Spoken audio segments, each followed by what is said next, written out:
দিনভর ভোটের গ্রহণ, ভোট গণনা এখন হচ্ছে ফলাফলের দিকে আসলে সময়টা এগিয়ে যাচ্ছে।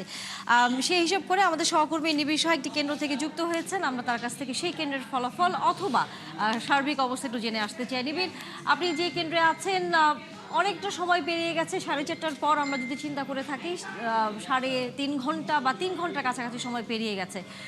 আপনি যে কেন্দ্রে আছেন সেটার ফলাফল আসলে গণনা করা শেষ হয়েছে কিনা, নাকি আরও সময় লাগতে পারে? তানিয়া, আমি এখন আছি সিদ্ধেশ্বরী গার্লস কলেজে, কলেজ কেন্দ্রে, ভোট কেন্দ্রে।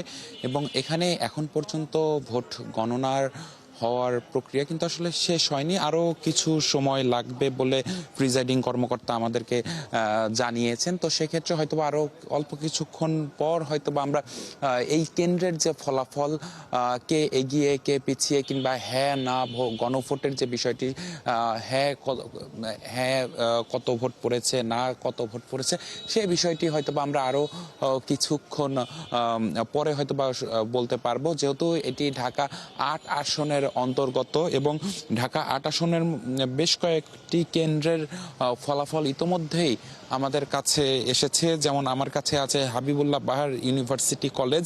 এই কলেজে আমরা যেমনটি দেখছি যে বিএনপি প্রার্থী মির্জা আব্বাস, তিনি 475 ভোট পেয়েছেন। সে তার নিকটতম প্রতিদ্বন্দ্বী 11 দলীয় জোটের নাসিরউদ্দিন পাটোয়ারি শাপলাকলি প্রতীক নিয়ে পেয়েছেন 444 ভোট। ভালো মানের রডের থেকেও 12% অধিক শক্তিশালী। আকিজ ইস্পাত, কমিটেড টু কোয়ালিটি। এর পাশাপাশি এই কেন্দ্রে কিন্তু আমরা দেখেছি যে 696টি হ্যাঁ ভোট পড়েছে এবং না ভোট পড়েছে 245টি।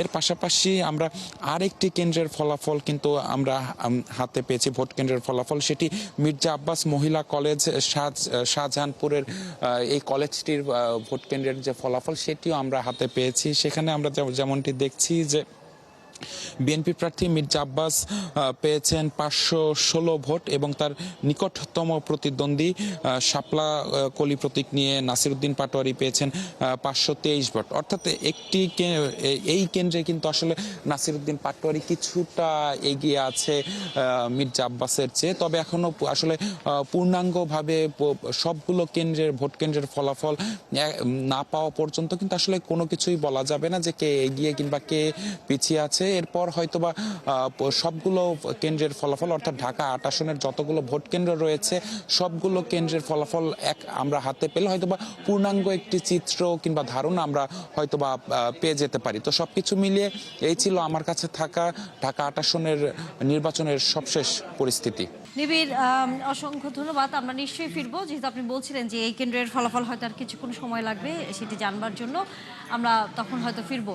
দর্শক, আমাদের সহকর্মী নিবিড় সাহা ছিলেন এতক্ষণ কেন্দ্র থেকে, এবং যেমনটা বলছিলেন যে আরও কিছুটা হয়তো সময় লাগবে ভোট গণনার, কারণ যেহেতু এবার 2টি ব্যালটে ভোট হয়েছে তাই কিছুটা সময় হয়তো লাগছে।